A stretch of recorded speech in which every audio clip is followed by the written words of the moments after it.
Hello, everyone. Thanks for tuning in once again to Queen Amadai TV presents Beyond the Realm. So as you're coming in, please feel free to go ahead and subscribe to the channel. If you haven't done so, be sure to click the notification bell and click the word all so that you're notified each time the Queen Goddess goes live on this channel. Okay? And don't forget to follow me on Instagram at Queen Amadai Shakur. Also on Instagram at divine_goddess_27. Brighton and Patreon at Queen Amadai Shakur. Melanated People at Queen Amadai Shakur. And also on Twitter at DGoddess27. Okay? With that all been said, hello, LeVar, October, TJ, Aeon, Craig, Judah Queen, Mary. Shabbat Shalom to you, beloved. Flow Records, Millie, One Who Cares, Silent D, Ryan, Crystal. Let's get into it, people. Let's get into it. Now, this is a story about a flight that went missing. The lost flight of Flight 19. So shortly after 2 p.m. on December the 5th of 1945, the TBM Avenger torpedo bombers departed U.S. Naval Air Station in Fort Lauderdale, Florida, for a routine navigational training flight with Lieutenant Charles C. Taylor acting as the flight's leader. Now, Taylor was a seasoned naval aviator with some 2,500 miles or some 2,500 flying hours and multiple World War II combat tours in the Pacific. Now, the group of aircraft dubbed Flight 19 were to execute navigation problem number 1, which was to fly to the east of the Florida coast, conduct bombing runs at a place called Hens and Chickens Shoals. Then they were supposed to turn north, then proceed over Grand Bahama Island. Excuse me. Now, the flight's last leg was to fly back to NAS Fort Lauderdale. The weather was projected to be relatively normal, except for a few scattered showers that day. Now, on the first leg of the flight, everything was fine and went as planned, as they dropped practice bombs without any incident. Now, as the group began to turn north of the second leg for their journey, trouble soon began. Excuse me, I'm losing my voice. Trouble soon began for Flight 19. At approximately 3:45 p.m., Fort Lauderdale's flight tower received a message from Taylor, who reportedly sounded confused and a bit worried. He says, "Cannot see land. We seem to be off course." They asked, "What is your position?" Then there were a few moments of silence. Tower personnel peered out into the clear day in the direction where the planes were supposed to be operating, but there was no sign of them anywhere. They said, "We cannot be sure where we are." This is what the flight leader announced. Repeat, cannot see land. Can you imagine being up there and you're disoriented? You can't see the land. You don't know which direction you're going. Now, contact was lost for about 10 minutes, but then it resumed. And it was not the voice of the flight leader that they heard. "We can't find west. Everything is wrong. We can't be sure of any direction." So clearly they were disoriented, people. "Everything looks strange. Even the ocean," the voice reported. There was another delay, and then tower personnel learned from intercepted transmissions that the flight leader had turned over his command to another pilot for unknown reasons. After 20 minutes of radio silence, the new leader's voice transmitted to the tower, but it was trembling, bordering on hysteria. "We can't tell where we are. Can't make out anything. We think we may be about 225 miles northeast of base." Now, for a few moments, the pilot rambled incoherently before uttering the last words ever heard from Flight 19. "It looks like we are entering white water. We're completely lost." Woo! Honey, now that sounds so scary. Can you imagine? Wow. Within minutes, tower personnel scrambled to PBM Mariner flying boats carrying rescue equipment. Now, they were headed for Flight 19's last known estimated position, and after about 10 minutes into the rescue flight, they checked in with the tower, but that was the last time one of the rescue planes transmitted back to Fort Lauderdale's flight operations. Now, they had 6 aircraft with personnel that had completely vanished. For 5 days, Coast Guard, Navy, and Naval aviation personnel searched extensively in more than 250,000 square miles of Atlantic and Gulf waters, but nothing was found.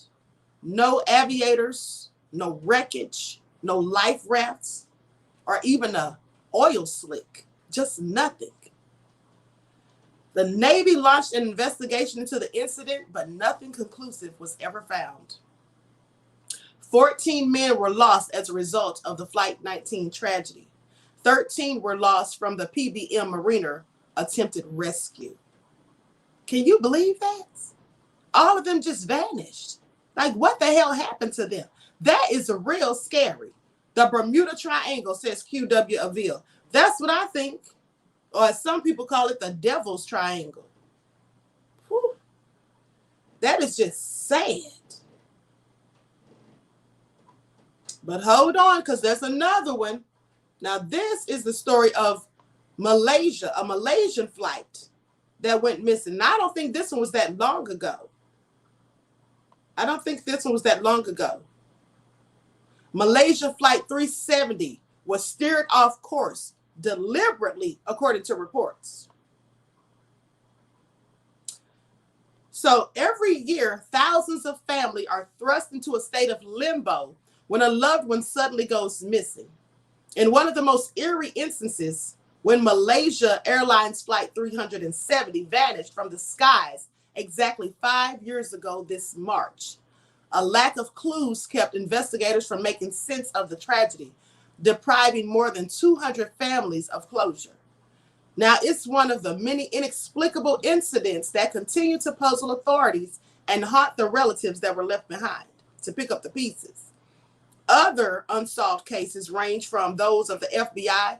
The FBI has abandoned, like the nearly 50-year-old hunt for the notorious criminal known as D.B. Cooper. That's another unexplained mystery.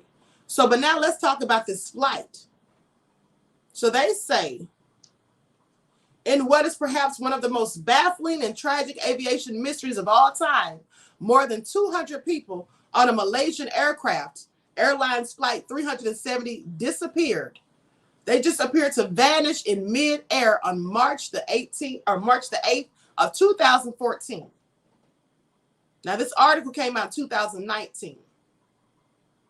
Despite government officials setting out on what they called an unprecedented search by air and sea that involved multiple countries and spanned at least 3 years, the aircraft and the remains of the 239 passengers remain missing to this day. It's also still unclear what caused the commercial plane to suddenly just veer off course. Now, the trip began as usual when the Beijing-bound Boeing 777 aircraft departed as scheduled for Kuala Lumpur, Malaysia, carrying 12 crew members and 227 passengers. But it went missing soon after a routine handover between air traffic control systems. Instead of heading to its planned destination, the aircraft flew back across the Malaysian peninsula and made its way to the southern Indian Ocean, according to officials. Now, during a news conference that summer, after the release of the latest safety investigation report into the incident, lead investigator Kook Soo Chong said no one could be confirmed or ruled out. Or he said no cause could be confirmed or ruled out.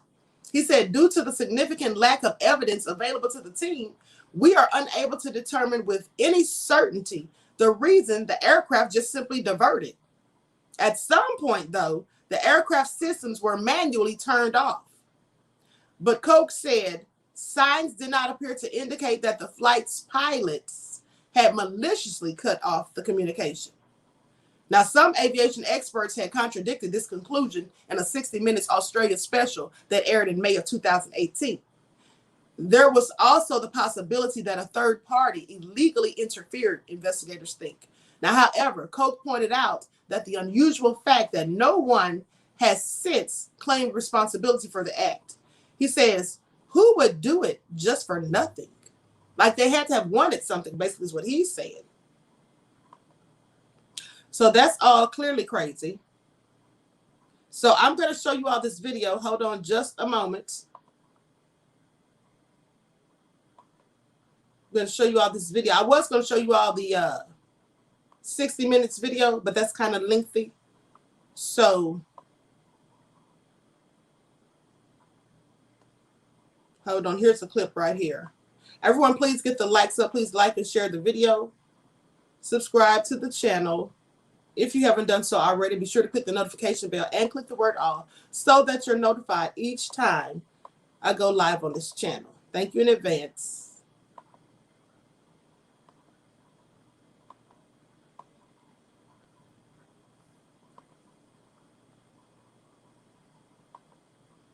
Okay, hold on. Let me get this going. Skip this ad. Okay.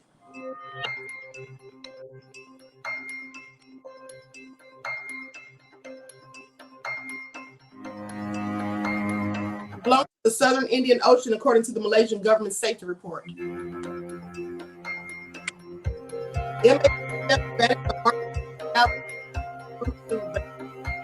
From Kuala Lumpur. Investigators have never explained why the jet route shortly into the flight. There was an attempt back. And from our analysis and findings, we can conclude that MH370 had turned back. And we also can confirm that the turn back was not because of anomalous in the mechanical system.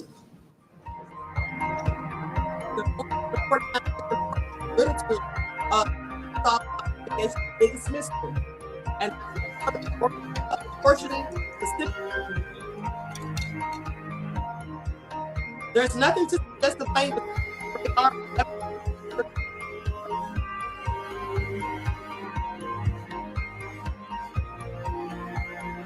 A few pieces of red.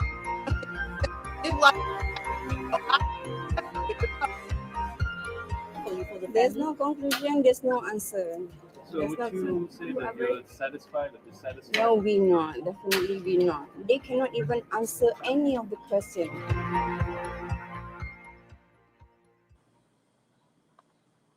That's real crazy. Hold on, I'm going to show you all a clip from 60 minutes. I'm not going to show the whole thing because, like I said, it's like 40-something minutes long. So I'm just going to show a clip. Hold on. Let you all see a few minutes of that. I'm going to share the screen. Everyone get those likes up. Please get the likes up, like and share.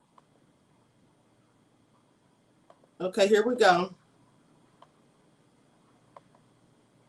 Jet and the remains of its 239 passengers and crew. This is aviation's greatest mystery. The last time the world had this interest in a missing airplane, the captain was Amelia Earhart. Tonight, the world's top air crash investigators and experts re-examine its last hours, its final moments. Why, how, and where? It's an officer's place to search. MH370, the Situation Room. Good evening and welcome to a special edition of 60 Minutes. Let me fast forward. Feels. Wrong direction. For those 4 wasted days, search aircraft and ships scoured the ocean between Malaysia and Vietnam without finding a trace of MH370. On the 4th day, Malaysia's then Prime Minister, Najib Razak, called his first press conference and dropped a bombshell. The Royal Malaysian Air Force primary radar data showed that an aircraft which was believed but not confirmed to be MH370 did indeed turn back. Immediately after dropping off civilian radar, the Malaysian military tracked the plane as it dramatically changed course, veering back across the Malaysian mainland. These movements are consistent with deliberate action by someone on the plane. To the experts in the Situation Room, Malaysia's failure to detect the rogue jet immediately was an extraordinary security lapse. How can a plane fly around like this and not alert authorities? I mean, if it's being spotted on the military radar. If this had happened in the US or in the UK, there would have been a military fighter jet with this aircraft within 20 minutes. It does sound like a terrorist's dream. You can fly through here, an area that does have military radar, and not be picked up. Did the military perceive a threat? And if the answer to that is no, then they're in a low alert environment. But I think part of the lessons learned is that even though the airplane may not present a threat, if it's out of position, we need to know why. Could a catastrophic malfunction, fire, or any other accident have caused the aircraft's 180-degree change of course? Our experts say no. Are we all in agreement that there could be no accident scenario that would explain what looks like the controlled flight of the plane at the beginning? You can develop scenarios that potentially explain the facts that we know them in that stage of the flight where the aircraft is tracked. But if you add them up, they are so remote in likelihood that you can say... Well, like I said, I can't play that whole thing. Feel free to watch it. It's on YouTube. It's like 49 minutes. But this is all very strange. And I, in fact, remember when that happened. Like the plane seemed to have literally disappeared in thin air. And even if terrorists had taken over the flight and done something nefarious, I don't see why there would have been no communication, or at least a lot of wreckage found from the plane, right? I don't know. So it's all so crazy, people, but that still remains a mystery. They haven't figured that all out yet. So I'm going to conclude this broadcast. I want to thank you all for tuning in. Now I'm coming right back, and we're going to talk about Marjorie West, a little girl who went missing one day when she was picking flowers. Nobody heard hide nor tell of her since. Okay? So thank you all for tuning in. Like and share the video. Subscribe to the channel. If you haven't done so already, be sure to click the notification bell, click the word all, and I hope to see you all in the next chat.